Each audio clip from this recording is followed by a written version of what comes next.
According to the Department of Veteran Affairs, an average of 22 veterans have died from suicide every day in the year 2014. That's the recent numbers. Our next guest has a campaign that helps prevent suicide rates from increasing and helping veterans. We welcome now the CEO of Devil Dog Incorporated, Sergeant Gonzalo Duran. And we thank you for coming and sharing with us. And most of all, thank you for your service. Thank you for having me. I appreciate it. Listen, it's sad to talk about the fact that when we talk about veterans and a lot of the challenges that they have, that many are actually succumbing to suicide, and you really, in your organization, are really going front and center with dealing with the issue of suicide. Yes. You know, people tend to look at that number 22.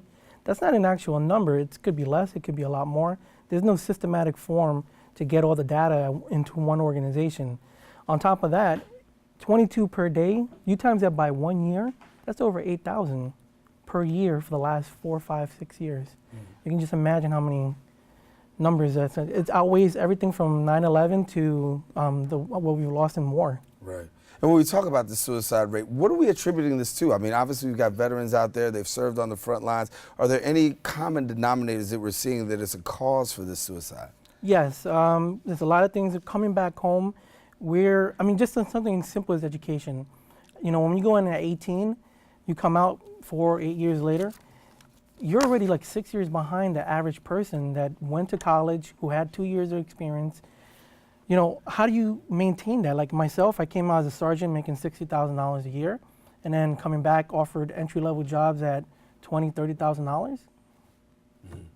Imagine the hit in the wall that brings up. Right. It's a huge transition, and you've been able to make the transition and also help people with the transition through Devil Dogs Incorporated. For somebody who doesn't know about your organization, what do you guys do? So we focus on 3 pillars, basically. It's a housing through either our housing project that we have recently done a presentation on, a referral program, resources, and recreation. Now, since I'm a national figure within the veteran community, the resources I bring to the table are all over the country. So it's into the Bronx, all in one spot, and it's amazing what I've been able to accomplish in 4 years by myself. Well, I got a team, but basically without federal grant monies or anything like that. It's strictly donations through sponsors. And people are coming and helping out in major kind of ways. Yes, unfortunately, most of our income comes outside the Bronx. I mean, it's a shame that most politicians don't help us out, even though they all know me, but they choose not to. Right. I mean, I get more help from little counties in Florida than I do in my own backyard. Okay, so give me a little bit about homelessness, because homelessness is a major issue that veterans face, and it's hard to believe that you come back home after serving your country and you have to struggle with a place to live, and yet and still that's really on the minds of a lot of veterans these days as well, and a lot of people deal with that. Yes, the homeless dilemma that we have that's more prominent that I focus on is student veteran homelessness. Now, myself, I like to put myself in the forefront so that other veterans don't have to be embarrassed of the situation, because saying that you're a 26-year-old sergeant who used to do some crazy stuff and then you come back to being homeless, once again, that's another hard wall to hit. But an example, quick, easy, I got out in 2011 in November. Because school didn't start until January and you have to wait 30 days to get your first paycheck from your educational benefits, I was homeless for 3 to 4 months. Now, there's $60,000 that went to my education and $40,000 with grants and stipends, etc., for my to live off of. Now it's $100,000 for 3 years, yet everywhere I went to look for an apartment, everybody denied me.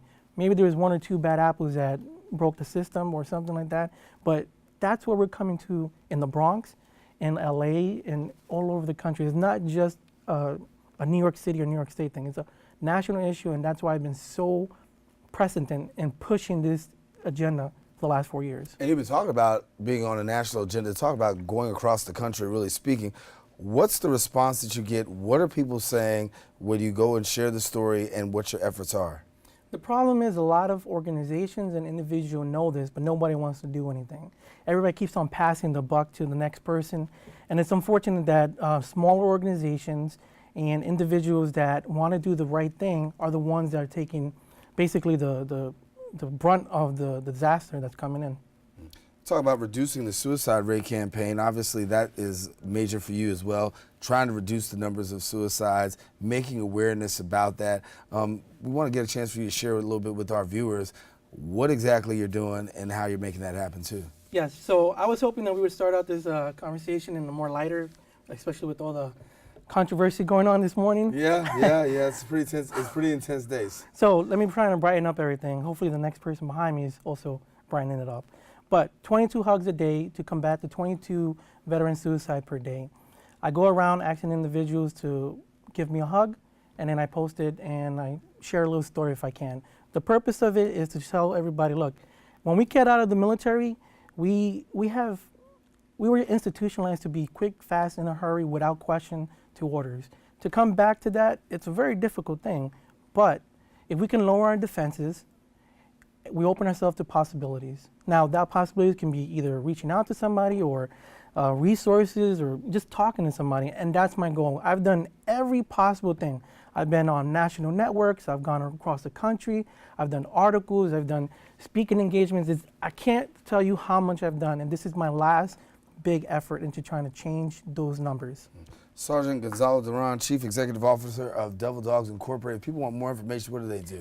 You can go on our website, www.devildogusainc.org. If you are a veteran and you believe that you're about to commit suicide, please go on our website and Military One Source, or excuse me, Veteran Crisis Lines for you. If you're active duty, you can go to Military One Source.